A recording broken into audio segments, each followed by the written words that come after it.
So first of all, a very good morning to everyone.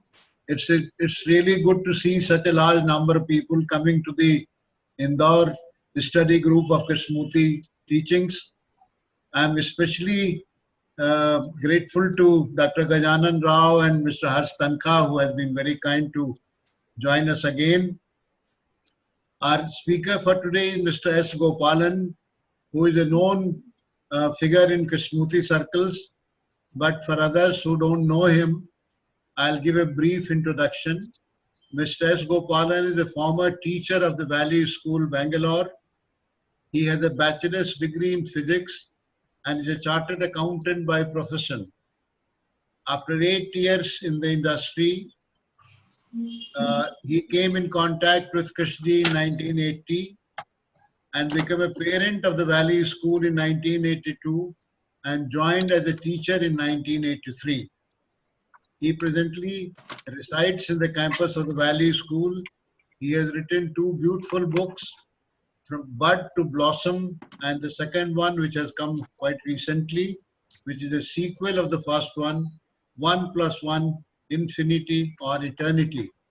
It's a pleasure to have you, sir, and I'm really thankful that you agreed to our request and you have agreed to talk to us. Mr. Gopalan will be talking about a theme which is very interesting, J. Krishnamurti, more misunderstood than understood.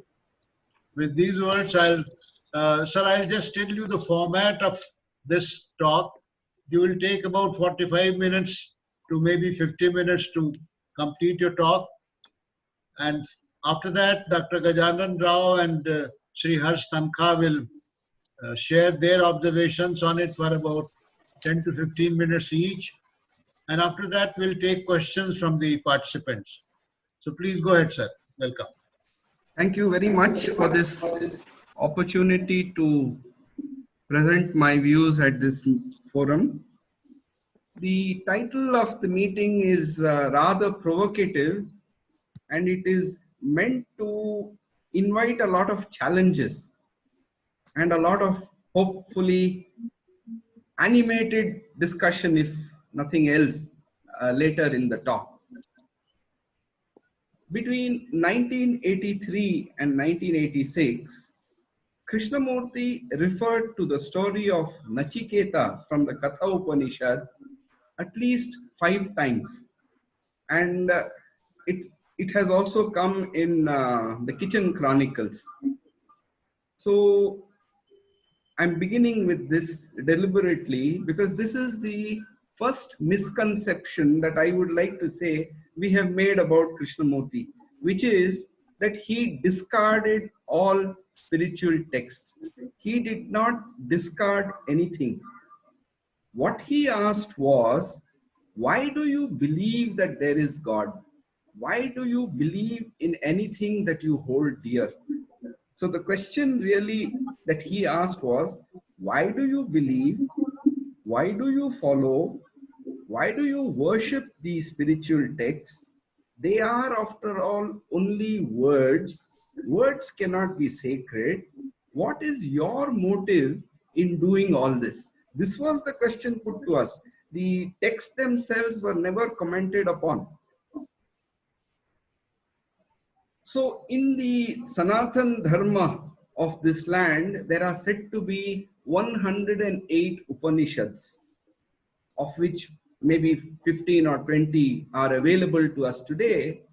But I would say Sri Ramana Maharishi is another Upanishad, Sri Aurobindo is another Upanishad, Krishnamurti is another Upanishad, and these Upanishads go on adding, because what, after all, is an Upanishad? Upanishad literally means a student sitting down devotedly near the teacher and listening.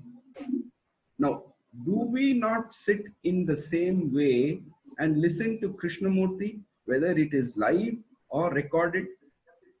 All the great teachers, be it Ramana, Aurobindo, Ramakrishna, Vivekananda, did they not do exactly the same? Except that each one of them did it in their own words, expression, language, and style.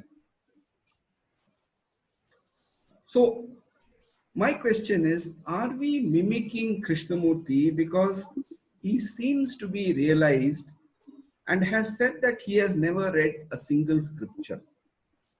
So, and that brings me to the question, why do we feel the need to mimic, copy, or imitate? What is our motive behind? Is it something that we want to acquire, we want to get?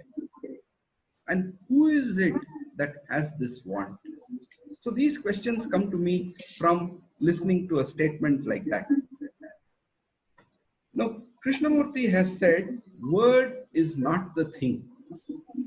Now, communication is the attempt to convey the essence of a feeling or a perception of experiencing. Word is only a symbol, and thought can only function through symbols and images. All language is the outcome of thought. So then we come to these two words which Krishnamurti used again and again, fact and reality.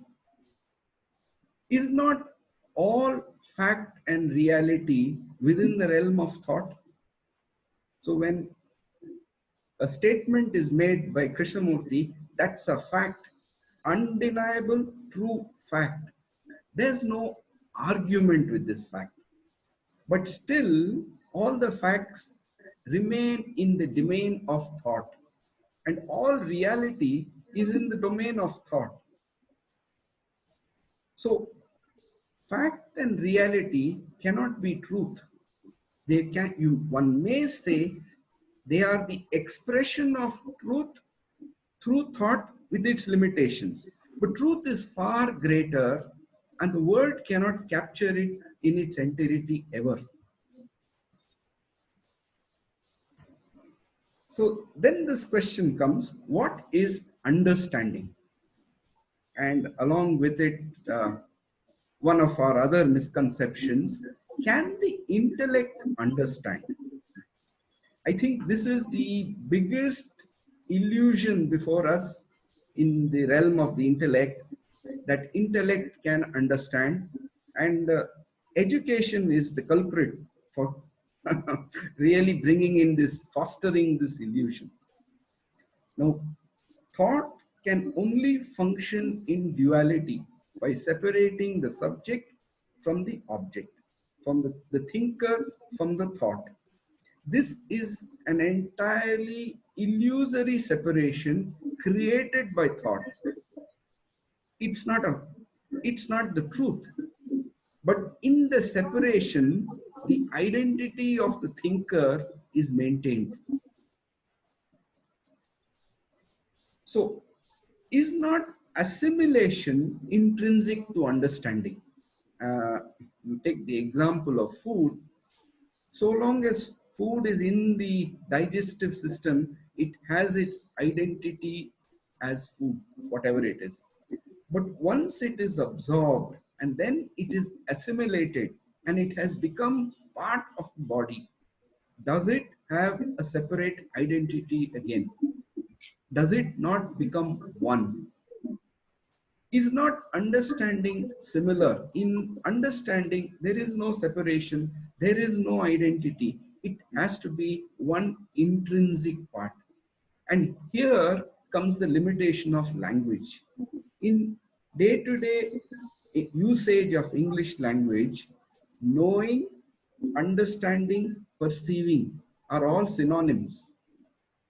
And at that level, it's very difficult to explain what is the difference between knowing, understanding, perceiving, and then knowledge. So sometimes I feel it's beneficial to think in another language, not translate. Translation is a comparative study, an analysis by the intellect, but thinking in a language involves something else. If you look at the English language, its roots come from Latin and Greek. If you look at any of the Indian languages, the root of that is Sanskrit. Now, language and culture are intertwined, and thinking in multiple languages facilitates understanding independently through those languages. It's a matter of perspective, not thought understanding.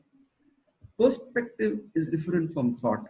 Just to give a very simple example, if you wanted to say goodbye in English, you would just say that, goodbye. But if you were speaking from French, now the French have a different degree of separation there. If it's a goodbye with the idea of meeting you very soon, they say au revoir. But if it's a permanent kind of a goodbye, you don't expect to meet somebody again, then you say adieu. And therefore, that language has that communication of the difference between adieu and au revoir cannot be translated. It's a feeling.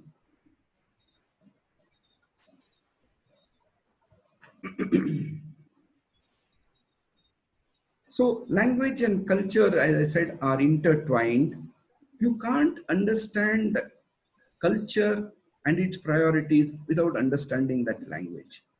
And the language reveals the deepest as well as the superficial aspects of the culture from which it has emanated. And therefore, thinking in different languages allows a different perspective to happen inside. Now, Krishnamurti said this many times, you are not listening to the speaker, you are listening to yourself. And he went into great length into the process of listening. Now, we can see in ourselves that the process of listening begins with sensations. The sensations come together in the brain. There is that instant of perception, and an instant later, thought arises, attempts to capture the essence of that perception and articulate it or record it. Now, are not these three distinct, separate processes which we think is one continuous and unbroken process? Also, even the very sensations sending in the stimuli, is it a continuous process, or is it, if I may say so, a series of pulses, discrete pulses? So when I articulate what I listen to, that articulation must come through the entire thought and its conditioning, must it not? Now, that raises a question, what is thought? Now, we know that thought arises from the brain and memory. Both these are required for thought to happen. But what is thought? It doesn't seem to be something solid. It seems to be more in the nature of a field, like a magnetic field which emanates from the core of a magnet. And thought also seems to have two sides of the same coin. One side is recognition and the other side is imagination. I don't know if it's possible for you, but I have tried. It doesn't seem to be possible to have only one aspect of thought. One cannot only recognize and let imagination not happen. And one cannot imagine without referring to some memory. So they seem to be two sides of the same coin. Once you enter into thought, there must be recognition and there must be an imagination. And in that imagination is the conclusion, everything involved. So that was the first misconception. The second misconception I would like to state, and will probably generate a little more heat, is Krishnamurti never negated tradition. What he said was, we accept, unfortunately, the authority established by tradition. Can tradition bring order? The word tradition means to hand over, hand across. And also, if you go into that word deeply, you will find the meaning. It also means being treacherous. Please listen carefully. The word tradition not only implies the accepted meaning to hand over from father to son, the whole movement of tradition, but also it implies to be a traitor to the present. So authority is not negated. What is really being asked is, why do we feel the compulsion again to feel this authority which tradition seems to exert? Is not all language itself tradition handed over? Hence, is not all thought tradition? Therefore, should we throw the baby out with the bathwater by saying that anything that is old, how old? We don't say, but anything that is old is tradition. So tradition facilitates one kind of an authority, the authority of it being old by so many years and all that which comes with it. Why do we give importance to authority? Is it not because authority enables us to dominate?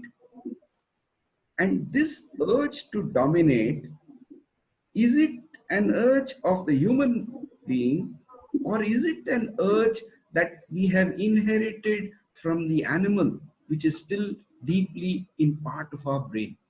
Because we can understand in the realm of the animal, the need to dominate. Does a human being need to dominate? So if you look at the various kinds of authority, I listed 12.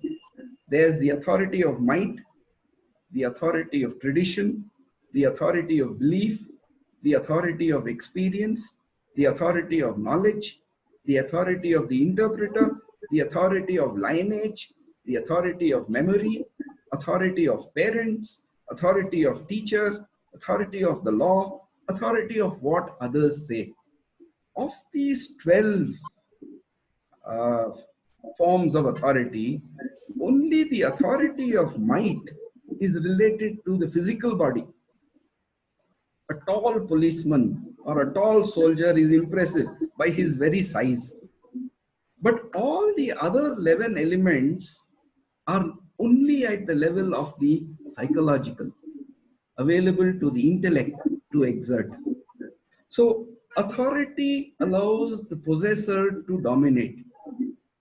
It enables the smaller to dominate the larger. And just like David was able to overcome Goliath by that manipulation, the intellect uses its capability to manipulate to overcome its something that seems larger than the intellect. And is that not why we have said knowledge is power? Because knowledge gives the ability to manipulate the opponent. So this compulsion to dominate, does it not arise out of insecurity alone? When you feel completely secure, is there an urge to want to dominate at all? So now we come to the next misconception. I put this because this has been covered a little bit in the books. The problem of thought. Now, the misconception here, if I may say so, comes because of taking what we hear literally. The whole problem of thought, creating fear and trying to give significance to life. If one readily goes into it, one sees it to be a problem of thought versus being. So one asks, what is the place of thought in our life? Seeing, contact, sensation, then thought takes over. View the image created of you sitting in the car driving it. This we have heard many, many times. Now, my question here is, thought is a tool. It's an instrument. It has no life or energy of its own. Thought is a field that arises from brain and memory. It's a capability of the body. Why is thought a problem? Or could I paraphrase that question to ask, who operates thought? We assume that thinker, the self, me, mine operates thought. This is not hair splitting, but asking this question then enables another question to follow, and which is there anybody else or anything else that can operate thought other than the thinker? So what causes the thinker to rise at all? Now, this has been called Maya, the greatest mystery, and Krishnamurti has narrated that story of Narada asking Vishnu, what causes Maya? So I won't go into the Narada story today, that will take too much time. But is it that as thought itself has no substance, the thinker has no substance either, and therefore deep down, self, me, mine is aware that it has no substance. Once thought switches off, the I is no more. And therefore, it deludes itself into believing that it has all the capabilities and qualities of life itself. And is that not why I say, I understand? And is this not the beginning, the basis of all illusion? Now, Krishnamurti asked this question, can intelligence operate thought? And this intelligence that he is talking about is not the manipulative capability of the intellect. We have to keep that in mind. Intelligence is not heritage, whereas consciousness is heritage. Do not translate intelligence as God. Now that intelligence can use knowledge, that intelligence can use thought to operate in the field of knowledge, and therefore its operation is never dualistic. So David Bohm responds, the language of intelligence must be different from the language of thought.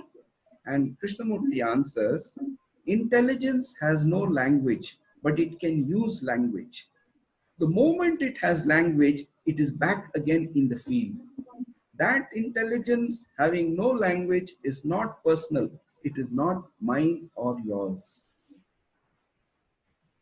The next misconception is that Krishnamurti has negated all practices associated with religion.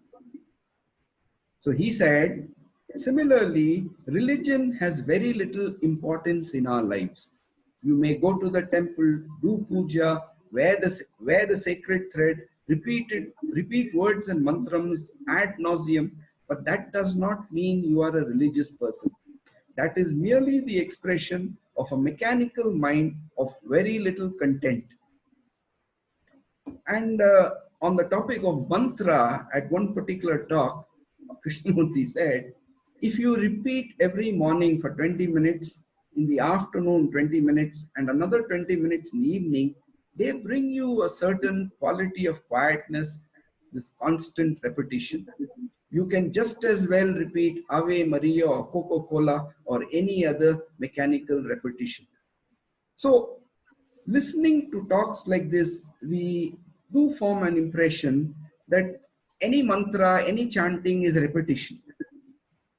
At another place, Krishnamurti talks about the religious spirit. A human being is a true human being when the scientific spirit and the true religious spirit go together. The scientific mind is very factual. Discovery is its mission, its perception. It sees things through a microscope, through a telescope. Everything is to be seen actually as it is. From that perception, science draws conclusions, builds up theories. Such a mind moves from fact to fact. The religious mind is completely alone. It is explosive, new, young, fresh, innocent.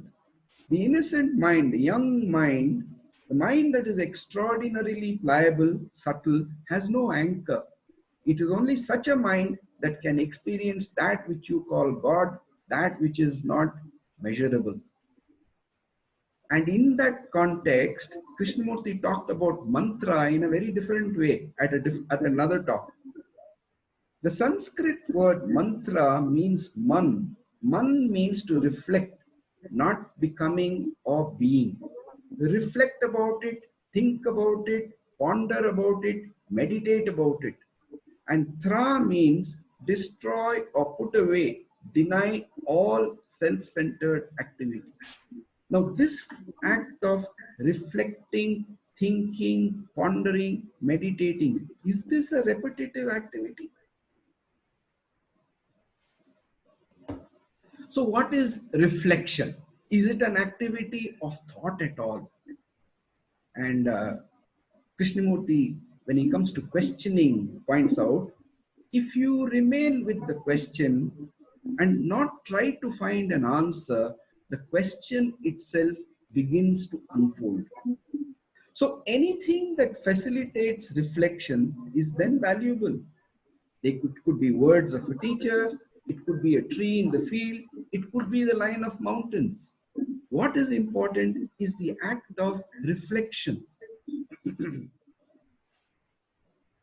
So that gives me the next misconception. When Krishnamurti talks of living in the past, that is, you live in the past, don't you? Just think of it. You are the past and you live in the past. And that is your life, right? Now, I would like to ask, is it at all possible to live in the past? Or it is only possible to bring a memory from the past into the present? Now, every memory from the past, when it is dragged into the present, has to be dragged through the accumulative memories that are there, which is our conditioning. And therefore, since memories are continuously accumulating in us, conditioning is also continuously accumulating in us, moment to moment. So every time we bring even the same memory into the present, it has a different view because the conditioning has been different. Therefore, is it that we only live in the present? Either it's the actual present or it's the present of the virtual reality which is running in our imagination. But we only live in the present. We can't go into the past, nor can we go into the future. That comes to the next misconception, and this thing about being repetitive and mechanical. Because this is again something that Krishnamurti has said many times. Isn't your life mechanical? Haven't you noticed it? So what have you? Your life, your thinking, your ways of acting are all mechanical, repetitive. What does mechanical mean? Like a machine. A machine has no spontaneity. It cannot have any attention. Now, is it ever possible that a human being can be without attention ever? Or is that again the conditioning of our education? Right from the young age to be told there are certain involuntary functions in the body, like your breathing and your heartbeat and the way your brain instantly responds to danger. So there are certain involuntary functions and there are voluntary functions. Or is it that when there is attention in that moment, then the whole spectrum is visible in what Krishnamurti calls insight? So, and that attention, is that not happening in every sensation and perception? Maybe it's for a very short time. So long as one is alive, is there not that quality of attention? So, can anything really be automatic, repetitive, mechanical? And this brings me to the last misconception for today. And this is about nature. Now, you know that Krishnamurti talks about nature in great detail. Thought has not created nature, the trees, the mountains, the rivers. But I have some difficulty in accepting this as it is. Because is it so? Does nature exist independent of my thoughts? Does nature exist independent of my senses telling me that that all this exists outside? Can I say that the mountain exists except as through the thought? So the world that I know, is it not the world of my mind? The world that I know, which I can talk about. That state of experiencing when I am in contact with whatever outside is whatever it is. But the moment it comes into the realm of expression, is it not the world of my thought? So, has not thought created nature, the trees, the mountains, the rivers that I can talk about? And therefore, I ask, why do we form these misconceptions? Is Krishnamurti an authority to us? And I would unhesitatingly say, of course he is. So, just to read a passage from what he said, go into it, sir. Please be skeptical. Don't accept a thing that the speaker says. Find out, investigate, not tomorrow, but now sitting there. Go into it, find out. Put your passion into it, not your fanaticism. Then you will begin to discover. Now, we listen to Krishnamurti making this statement, but do we really take on the responsibility of that investigation for ourselves?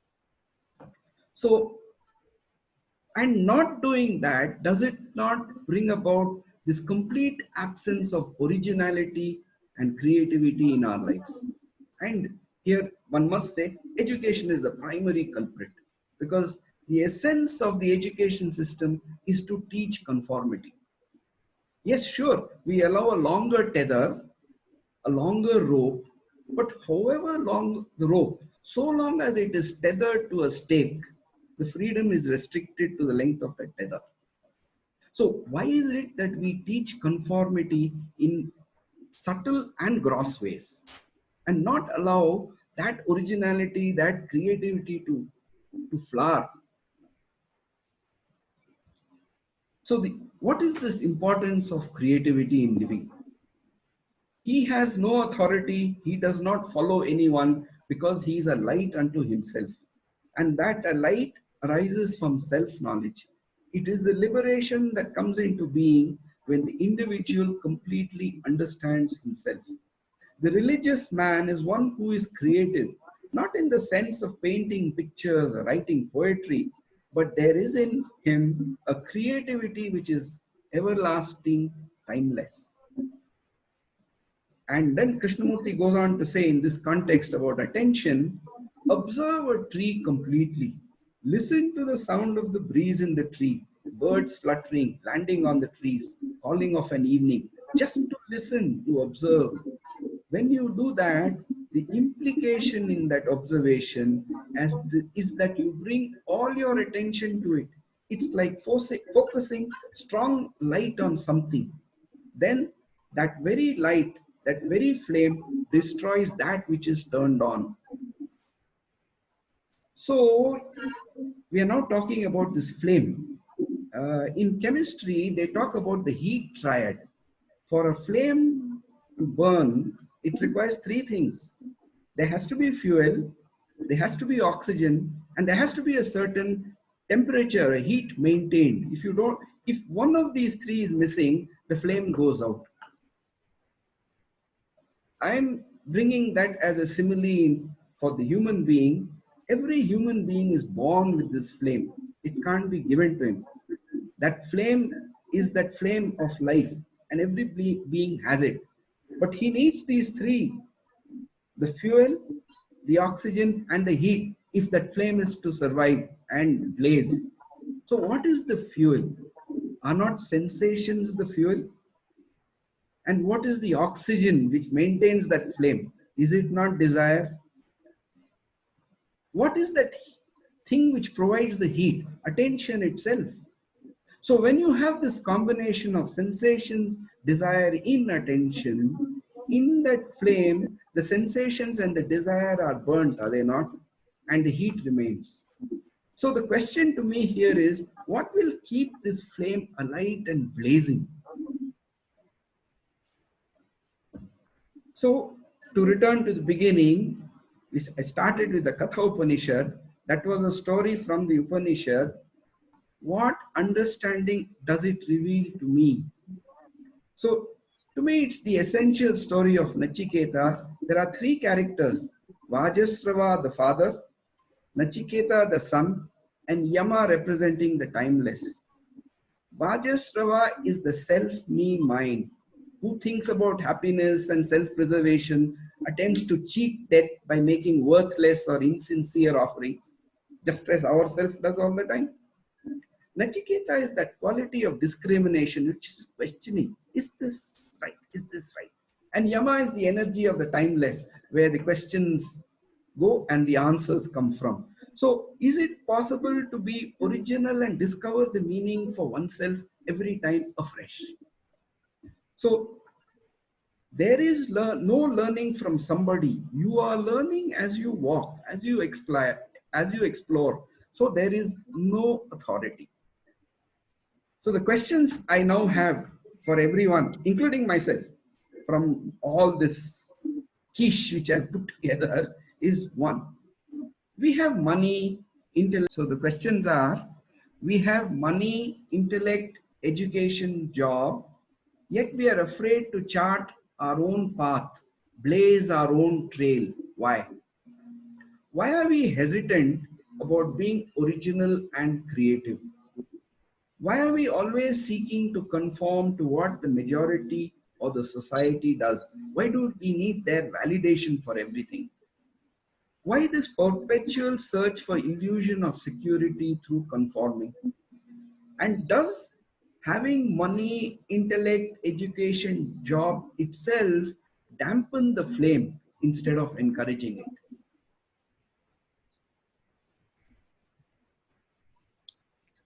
Thank you, sir. Thank you, Mr. Gopalan. Thanks a lot. Very thought-provoking discourse. You have given us lots of food for thought. Since Harshji has to leave at 12 o'clock, may I request Harshji to please go ahead with his observation, which will be followed by Dr. Gajanan Rao. Harshji, please. Okay, can you hear me now? Yeah, we can. Right. So, lots of things you said, Gopalanji, and you're perfectly right. I can see that your purpose is to be provocative, because there are many things to say about many things that you said. We could talk about fact and actuality, we could talk about understanding, what does it mean, we could talk about thought and imagination. You mentioned all these things, and but if I can say something more general, these seeming contradictions and in what Krishnaji has to say, misunderstandings or whatever, they basically arise from paying too much attention to the words, as you have said that he is using, right? Now, now let me say something provocative as well. I would suggest that when we listen to a talk of Krishnaji's, the words, the description, what he's saying is not the actual content of the talk. The actual content, and he says it explicitly, all his life he has said it, that what he wants to do is to point to a state of intelligence, an awakening of intelligence, a quality of mind, whatever you want to call it, which is capable of observing the truth, which is capable of not getting caught up in maya or illusion or all of that. And that is his interest. So I would suggest that don't listen to the words, but ask yourself this question. What state of mind would you have to be in to be able to say the things that he's saying? Where is he speaking from? What is that state of mind? Because that is what he's showing you. That is what I think he's pointing to us. Not this much about meditation and this. This is a disservice, I think, that is being done by, say, things like YouTube and even to some extent the theme books. I've been involved in producing these, so I'm guilty as well. But when it says there's a 20-minute excerpt of Krishnaji talking about meditation, it gives the feeling that this is what he talks about meditation, or he talks about relationship, or love, or this, like many people do. Many wise men over the years have spoken about these things. And certainly he has interesting things to say about it. But one of the things he was very clear about, so I used to record his works, was that he said, you must see the whole talk as a unit, because the whole talk is an exploration. And that's what it is. That is the process which he is actually asking you to not sit back and be passive, but to undertake with him. That's what's happening. It's not what he's talking about, but this process of inquiry that he is wanting us to engage in. And just to take a bit of the talk out is to lose sight of the fact that there is this process of inquiry. So I'm saying don't listen to the words. Just ask this very different question. How is he able to say all this? Can we look at the world around us and say all this about relationship? Why not? I think that's probably sufficient from me. Let others speak. So what I was saying is that these misunderstandings and contradictions arise mainly because we are dealing about the Krishnamurti's talks and teachings on the level of words. If you are looking at it on the level of words. And I was suggesting that there is something else that is happening during a talk. And we should maybe forget about the words, not even think of the subject of what he's talking about, but pay attention instead to his quality of intention, the quality of the mind, which is raising a question for us. What quality of mind do we need to have to be able to see truth, to see with clarity, to not be confused? So that is, and actually, I'll say something which I didn't say before. I was responsible for doing translations into other languages. So we produced a cassette with, say, a French translation. But he said, no, you must have on the tape not just the French, but also the English. So we put the English on the left stereo channel and the French on the right stereo channel. And he said, this is because even if they don't understand the English, the sound of my voice is also carrying a message. The way I speak is also carrying a message. That's about where, so that's one of the things to say, that it isn't small, there's something non-verbal happening which we need to pay attention to. And also that, I've lost the thread of what I'd been saying before. So anyway, maybe Gajananji is ready to speak. Can you hear me now? Okay. Yeah, we can. Well, I wanted to, half a minute, I take really thank Gopalan. I'm very fortunate to be here to hear him. I never heard him at a length like this, except his writings now and then that come in the email. Thank you, Mr. Gopalan. We are very happy. And I also ask why he hadn't spoken at so many occasions, on so many occasions where we had talks, 4 talks, 5 talks in gatherings. Maybe he had shied away, I think. Otherwise, he should have spoken. Such clarity, such boldness, such authority. You're right. I think we are sort of carried by winds as they come. we don't stand, challenge ourselves and act many times. We don't have the strength to stand authority, and we succumb more often than not. It's an eye-opener to me, sir, your talk today. I have heard him say mantras are nonsense maybe, but he had also said 3 days ago in a lecture, mantras in some old lecture. You don't go to temples perhaps, he said. When you go to a temple, large one, go inside and listen to the mantras that are chanted. You know, sir, the mantras that are chanted, they always say we, us. Even the most powerful Gayatri, the content is, give us that light. Let us understand that light through the sun or whatever. I don't remember the exact words, but it is asking for us all that wisdom, that jnana. So it is for us. Togetherness is in any mantra chanted in Sanskrit. So it does attach a lot of importance. Probably, as he said, it does attach a lot of good tradition, rich tradition. He wouldn't like us to throw away. He said the tradition in Eskimos followed. They would bring a goat or some flesh and would like all the family and neighbors to share. So they had such generosity. That tradition was rich, therefore, that way, inviting others to come and share whatever one had. There is no selfish thought till he said the white man entered the place.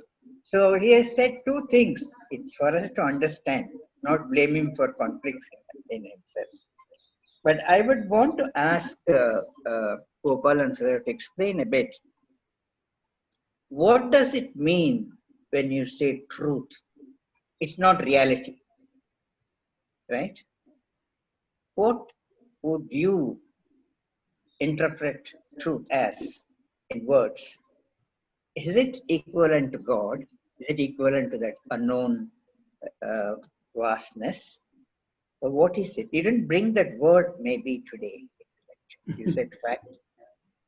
And then, when the mind is silent, meditative, not a thought crossing, I don't know the state. I am imagining, as you said, thought imagines. But I do think there could be a state of mind like that. Occasionally we have gone through, we don't recognize. So that silent mind, the empty mind, is it something that walks very near to the other? The content gone of the consciousness, does it give a lot of space to enter another world? So, right? And intelligence, you said, is nothing to do with divinity, the way I listened. But intelligence uses thought. And when it does use thought, then it doesn't go and press an atomic burst for destruction. So intelligence is goodness, then intelligence is some divinity in it, or intelligence is divinity itself. I would like to know from you these two things: truth, silent mind, and this. When he said, refers to an innocent child, very innocent child, just born and growing. He said, sir, they are with it because of the innocence they have. I've heard him say that. If others have heard him, I'd be glad to be seconded. Innocence is something. So he said, sir, let the child continue in you for a long time. Don't throw it out as you're growing. They're really very valuable suggestions for good life, for a conflictless life. And we always lived by authority. Now for 2 days I lived authority by Swaminath and Gopalan. I don't know. I am influenced by words, and particularly people talk after going into all this for a long time, not completely leaving your science away, but I have a feeling scientific minds can maybe understand these things better. So the old and the conflict between the old and the new. The new not allowing the old to come in. The new mind, let us say. The new mind is not contaminated with the past, is what I understand. What he says also. So the new mind, if it lets the old consciousness come in, no more new. So we are here as teachers to teach children to come with a new mind to live with, wiping away all the contamination by the consciousness, which is the old. He says that is a possibility. If the teachers become that, then maybe children, I don't know what is the way to put it to your child, to reject the old or set aside the old. It can come in when necessary, but he needn't come and interfere in all that you do every time. But this is a few little muddling of things I have, especially listening to him for so many years. He said once, I was sitting very near, "Sir, in spite of all this, we don't really understand it. Understand that thing which he says, the other." You know what he said? So subtle you miss it. So simple, so subtle you miss it. So these are really great mantras for us. There is something in all this to understand it. And your talk today really gave us, me at least, a lot of boldness to be myself. I would think I am nothing. I can't do a thing in a way, now and then. You really brought in a little flame to everybody. I don't know if it is oxygen desired. Like that conversation between Narada and Mahavishnu is very interesting to understand Maya completely. Yes, sir, please tell us a few things I asked you. And one day, or 2-3 days, I don't know, after he finished his talk, he was in the room. He seems to have asked, I wasn't there, what was he talking today? Sir, I don't know, but it was a very good talk. Somebody said, but I didn't know what I talked. That gave us to understand something else talk sitting in him, really. A kind of eerie feeling one had. Sir, proceed. I don't want to say anything more. I really like to meet you sometime when weather allows it. The coronavirus goes away. Come to Valley often. I've stopped. Gopala sir, tell us something more about some things I asked. Sir, I'm not Thank a you, found. Gaganji. I'm not a Thank found you, to give Doctor. all the Thank answers. The questions are for all of us to give answers. But I will just take that one point you raised about truth. Can we ever know truth? You know, this is again the problem of language. Knowing truth is a state of being in it, and when you're being in it, you don't know it. So this knowing and known, the English language it's a difficulty there. So, but it's not as hopeless as or as pessimistic as you put it, because I think in every moment of experience that we have, the opportunity is given to be in it and experience it. We don't have to talk about it afterwards. But somewhere, Anything. this whole attempt, In what? see this Experience. whatever we are doing, mundane or serious, is it Yeah. possible that one's complete attention is what one is doing? Because the way technology helps us to multitask is to bring in inattention. And therefore, I think it becomes more and more difficult to be attentive to something, because we've got into the habit of multitasking and something else has to be running. And we have to be making better use of the time available. That's a commercial aspect, better use. These are very deeply in. But at least in education, and particularly at the younger ages, where this pressure is not yet there, can we really stretch that period where attention can flower? And this, the government has now given the opportunity. I don't know how many will take it, but they have said you can start school from the age of 3. from the age of 3 to the age of 10, that's the best time to have the school. I think after that we have lost the children really. But none of us can teach in a school of that kind because we know too much. we need we need young people who can move at the level of the children, have that match that energy and go with them. That's That requires right. a completely different team.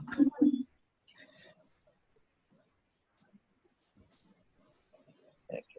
But at least tell us, if not an answer. You said there is a tree, there is a mountain.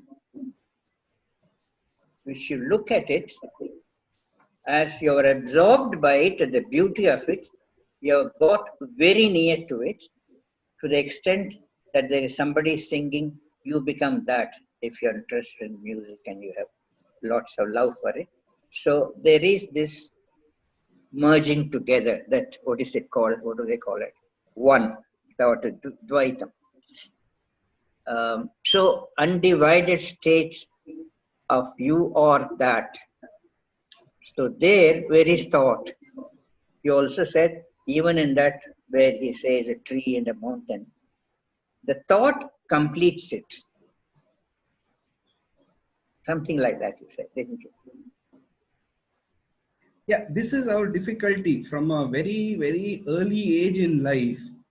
We're encouraged to express, record, and then there is the recognition, the applause for it. So we take that as granted. So we need this validation from outside. It's like even a football game. There's no fun in a football game if the stands are empty and nobody's cheering. So the cheering is as much a part of the playing. If without one, the other is useless, is how we look at it.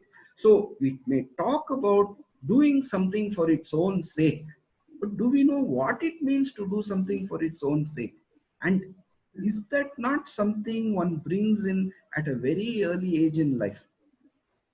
Somewhere this whole model of education which we have, which is tower blocks, all tables lined in a row, and then a year by year progress, and then an exam, it takes the opportunity out for that.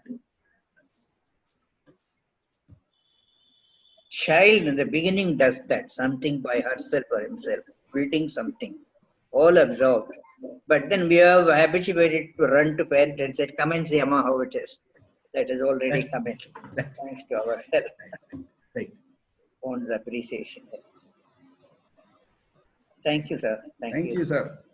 Thank you. My pranams to Shobaji when you go home, or when you're in home, maybe. Yeah, Special thanks to Dr. Saab Sir, for coming and giving this sacred path for technology purpose also. Thank you very much. thank you. What must let others talk, sir. We are usurping that time. The members of Okay. Okay, Dr. Verma, yeah. Mr. Verma was saying something. No, it is all because he's not there now. Mr. Tankha has left, I think, this. Tankha has gone. Apka naam He kya has hai? already warned it. Because he said I wanted, hello, what I triggers Dinesh it. Wagmare. I wanted to ask one question to Mr. Swaminathan. Yeah, please go ahead. Can Go you ahead, listen? Dinesh. Go ahead. Sir, I want to know the clarification on one point that Krishnamurti said, suppose I am having any deep-rooted emotional trauma or something in my psyche, which is very deep-rooted, say an experience of the old hurt feeling. Krishnamurti said that if you see the truth of it, if you perceive it and your perception is there of the truth of it, then it will be automatically dropped. So, practically it doesn't seem to happen. So, what you have to say is, what is the misconception involved in this? Yeah. See, when we listen to him giving that suggestion, are we already attempting that suggestion saying, if we do this, this result will come and it will come in this measured time, which I should be able to recognize. So there is this deep trauma. I am giving my attention to it. I'm staying with it, but it is not going yet, which means I already have the expectation that it should go. Right? That's But right. it's very difficult to watch that this expectation is there at very, very, very subtle levels. So to be able to do something, I can't say without an expectation. I can only say, can I be aware deep down of the motive that is driving me to do everything? Can I be aware of the motive at that time? Not post-mortem in hindsight in analysis. So can I, in anything that I do or where I am, can my attention be so complete that I'm also aware of what is it that I'm seeking through this? If I am not seeking, will my thought even rise? But can any such action be without motive?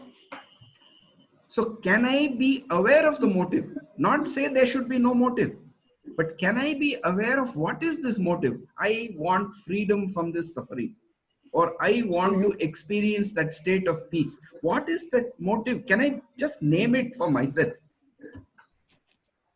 Okay. So you mean to say that Yes, one has to be totally with it. That's right. Thank you, Agmaryan. Give opportunity to ask someone else, please.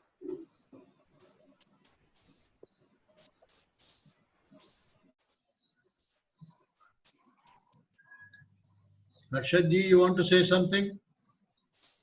He's not there, I think. आपका नाम क्या है sir? Harshad ji, yeah, go ahead. Are you able to hear? Yeah, sure. Okay. Sure.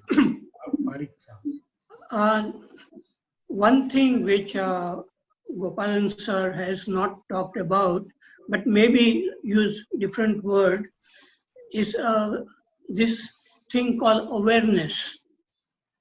So what is awareness which is not thinking? Such as, so image which comes to my mind is like in a dark room, there are many people, they are walking and they are colliding with each other because they are not able to see it. But if someone turns on the light, then these people, they can avoid colliding with each other. So our mind is also like that.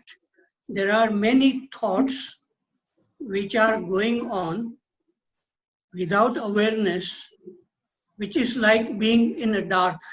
So these thoughts will create many problems, fear, anger, jealousy, all that.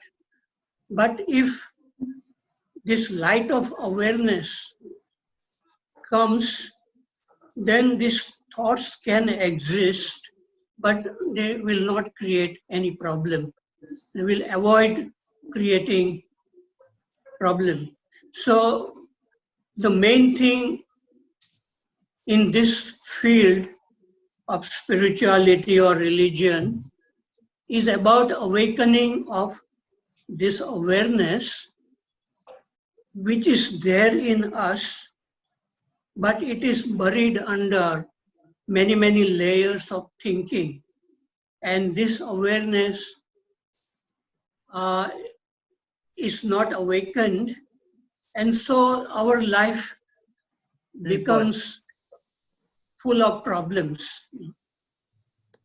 So this is one thing which that is the real intelligence. And what happens that when we study in schools and colleges, we acquire too much knowledge of the world which is outside, but we have not looked inside, like when we get angry, what is behind this anger, why it comes. So when this kind of question, what is boredom, what is jealousy, how does it come? So looking inside, maybe there is this awakening of awareness or intelligence may come. That's what I will finish. Thank you, Harshad bhai.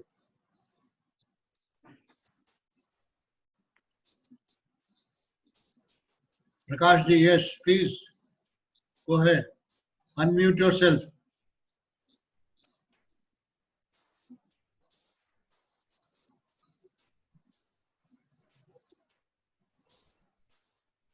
Still muted. Prakash Maheshwari.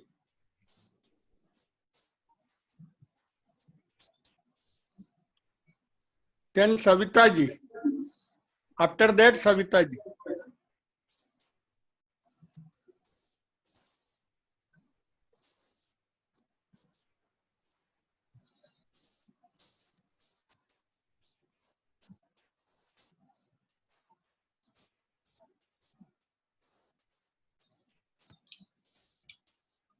Any problem?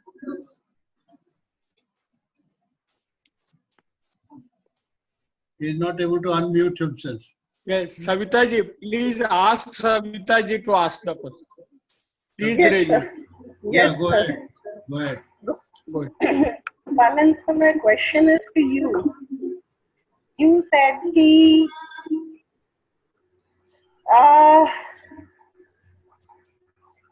like there is an old trauma, and I am not willing to get over it, right? Because I'm holding on to it, and unless I can see the real cause why I'm holding, what is my motive to hold on to this? Because as Krishna ji said, there may be a certain situation, but to suffer or not to suffer is my choice, isn't it? So how do, I mean, all said and done, sir, but there must be some way that I can actually remember all this when that trauma comes up and start showing up from the past instead of letting me experience the newness of this. Yes, sir, thank you. So somewhere deep down in our own conditioning, is not hope a very integral part of our life? We think hope has a great place. Mr. Soni, please mute yourself. Mr. Soni, please mute yourself. Nihal Soni.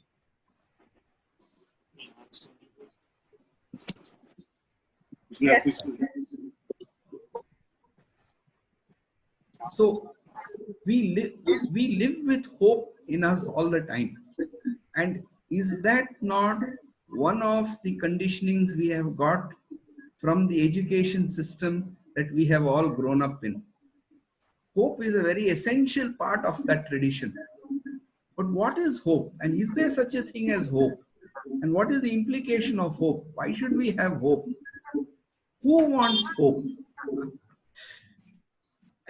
This is something that needs to be questioned. Is there hope at all? If there is no hope and one remains where one is, then Krishnamurti points out that passion may rise. Now this is something one will have to experience and ask for oneself. And that is why the last question I had asked was, is it that when you have this affluence and education, we have this comfort, and therefore the situation where we have to even hold on to hope doesn't arise because we have too much of everything. So does excess really breed insensitivity?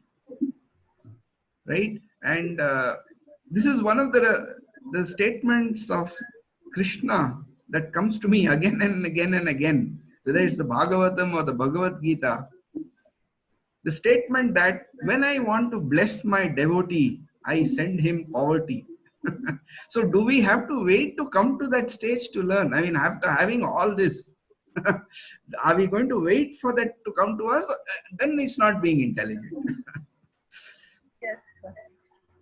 Yes, sir, that's what I was experiencing. Yeah, I'm sitting on the brink thinking, and some personal trauma will come in and stop me from actually, like having my own way, or, not conforming to what is expected out of me, and to do what I want to do, what will make me happy. And of course, it will contribute to the world, but I'm just sitting on the brink thinking of some old personal suffering will come and it will block my progress, to go to that path, because it's out of the way. Okay, I'm not supposed to do that. I'm supposed to be a Marwari, make wealth, make properties for my children. I'm supposed to, be affluent and all that, but I don't want that. So, it's very challenging for me all the time. The inquiry I have to keep bringing back to myself that why can't I let this old conditioning go and my new self to emerge, which wants to live a carefree life, be near a nice brook, river, nothing to do, just be with oneself, do whatever social good you can do, be a good citizen, and that's it. But see the trap we are falling into. I want to Yes. be a good human being. I want to have a pleasant life. I should be able to contribute to the others, right? And there is this story of the Buddha, right? Where he talks about that, imagine that this entire universe is an ocean and there's one tortoise in it and it stays at the bottom of the ocean. It comes up once in 100 years for a breath of air. And on this ocean surface, one coconut is floating.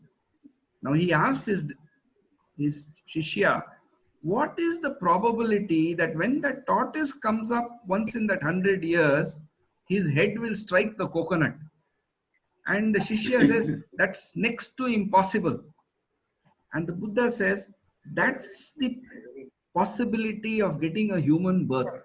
So having got it, what are you going to do with it? So even these small innocent requests, if I hopes I may say, of being able to do good to others, not inflicting suffering on somebody, right? Is it too small? Do we really yearn to break free of this? Why does this I rise before I even ask it to come? I didn't ask it to come. But before I know it, it has come and it is sitting in front of me, right? Why does that happen? And obviously, no act of mine, no wish of mine is going to change that. Something else is going to change. What is that? What is that quality of attention where I can be aware of it rising even as it is rising? Yes, sir. Yes, sir. So between thoughts, the gap that we get between pulses, that is where we have to catch the thought from becoming into a desire. Before it becomes into a desire, watch the whole process. Yeah, but by the time I have that conversation, things have already gone ahead. Can I just be aware of it rising? Just be aware, not with any motive to change it, divert it. Just be aware, not in words. Just know it, recognize it, and it's there. Yes. Can we have some other questions? Can we have other questions? Vijay Chhabra sir, please sir. Sir, previous time we could not allow him, so let Vijay Chhabra say something.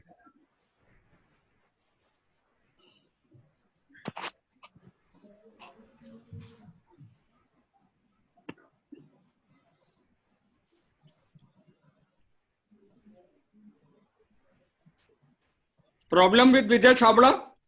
Yeah. We can hear you now. Yes. Yeah, you can hear me? Yes. Can you hear me? Yeah. Okay. Everybody is hearing you. Yeah, okay. So,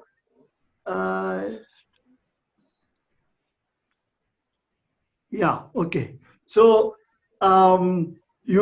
Gopal sir, you brought in this myth of Nachiket, which has been fantastically, it's been very fascinating for me. In fact, somehow that seems to me one of the probably most valuable myths I have, from very early been and felt very enigmatic and also very inspiring. Because like a young boy, this is how it comes to me, that young boy at very early sees through the game. That's very interesting, that you grow old, you read this, that, you hear, listen to and all kinds of talks and explore different philosophies. But here's a young boy who sees through the game. He is ready to go to the end, kind of, wants a dialogue with the death. So he says, and death says, ask me anything but not this. No dialogue on death. Ask me, I'll give you whatever you want. And he says, no, I'm not interested in anything. So somebody who sees through the game. so early, so quickly, and says, I want to go, because at the end of all that, I have to come to you. So why not now? So that kind of urgency, that kind of yearning that is expressed through this myth. So that's been very, enlightening. But at the end, when you were asking this question, that it's like, in my own words, I would say that we understand what is, some way connect to the feeling of fullness of heart, and which there's a sense that's what resolves everything. And your question seems to suggest there's something that has no cause. What will bring it about? What will bring about something which has no cause? So this is how I listen to your question at the end. So, and you can only see whatever is being driven. You can wake up to the motives, you can wake up to whatever is happening, but to demand or put a question, what will bring about something that has no cause, what will you do? No, but if you can see that I is the cause of all my problem and it is sitting there before I am even ready for it, then I have to ask, look, is there some way this I will not be there when it will not be ahead of me, ahead all the time like this? That is why that Maya, what is it that causes this fellow to rise up in the first place? Not to add to it, not to strengthen to it, all that we can do. And that is where again and again it comes, it has to come to you. So you see, we keep talking of content of consciousness, but today we are able to understand. Today, we couldn't, I don't think I would have understood this 20 years ago. Today, with this cloud computing and all that is happening here, one can understand that memory doesn't necessarily have to be stored inside the brain. It could all be outside somewhere, and our brain could just be a receiver which is accessing memory. The moment you visualize it that way, it becomes clear that there is only one common pool of memory. So you will change that common pool. That becomes so clear to understand. So the only task that I have is, look, can I watch this in myself? I don't have to do anything in the outside world. At least at this point in life, can I just watch here and watch it coming and see what happens? Right. Will you say that this sense of separation, which is somewhere fuzzy, when you look at, when you draw a line, like the general watching can happen, you watch, listen, senses are, awake to whatever extent they are. And the I seems to come to being or comes into force in a way, only when there is this sense of separation. And when you actually look at it, where do you draw a line? I don't see a line. It's the moment you watch it, it begins here, and there is actually no line. And that how does that arise? That is for me this sense of separation, what makes for me in a way. That's how, there's a very nice poem written by an Austrian poet who says, what separates you is you. Very succinctly, she put it this way. What separates you is you. So you is made up of your separation, which is imaginary in a way, which is fantasy, which is illusory, which doesn't, it's not there. The moment you question it, it's not there. Yes. It doesn't stand test examination. True, but the message of Krishnamurti, or the authority that he is that just because you have memory, I doesn't have to arise. And that is why to me the question is, thought is an instrument. there's a binary situation. Either the self-me mind will be operating the thought, or intelligence will be operating the thought. Both are at different planes. It's an on-off switch. You choose between this or this. So we are used to thinking that we operate that instrument of thought all the time. What does it mean to allow intelligence to operate? Which means the memory is not destroyed. The memory is there. But this illusion of I doesn't rise. And which is why I can only watch it rising. Because unless there is a motive, will the I rise? So to be able to watch the motive of every thought as that thought arises, that obviously means a pace of life where you don't have too many things to do. Your attention is not pulled in 10 different directions. Obviously, there is a style of life which facilitates that. And I think that is where Krishnamurti's exhortation to take retreat makes sense. So when you take a retreat, you are freed from all those burdens. But then to fill the time, if we need to have a book to read and then somebody to have a dialogue with, we are again seeking that same filling up of the time. That's its habit. So sometimes just to be able to take a retreat and stay quiet and see what happens from that. I'm in retreat. I'm in Jella. The last 3 months, I'm quarantining myself. Very good. Sure, he's lying on a hill slope. I didn't tell the authorities I'm in this business of quarantining. So, yes. Chabla sir, if you are in retreat, please arrange YouTube conversion of all these lectures with name in your circle. I am requesting to everybody whom do it, please do it and put all these lectures on YouTube with the name Indore Circle. That is my request. If anybody can help me, it is welcome. You are only in retreat, you can help. Chabra Sahab can do it, yes, we can. Yeah, that can be done. That can be done. You send the recordings, we'll put it on YouTube.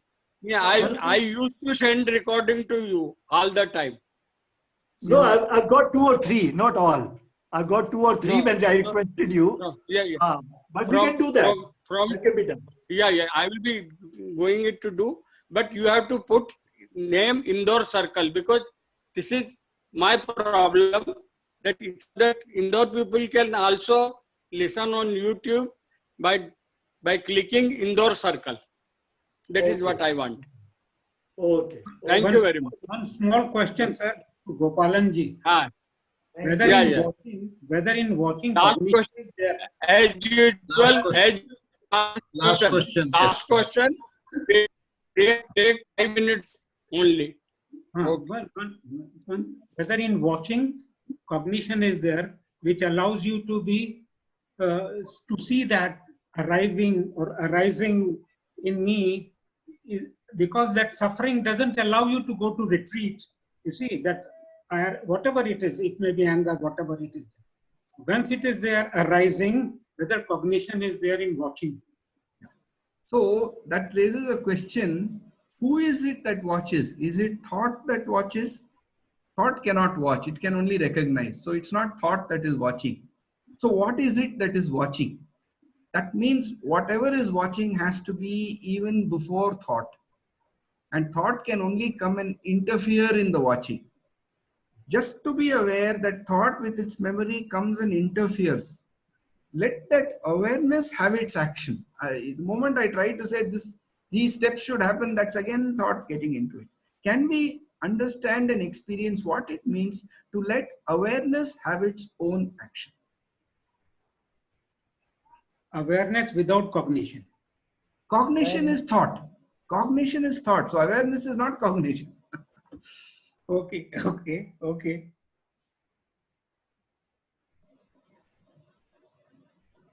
So should we end, Jain Sahab, now?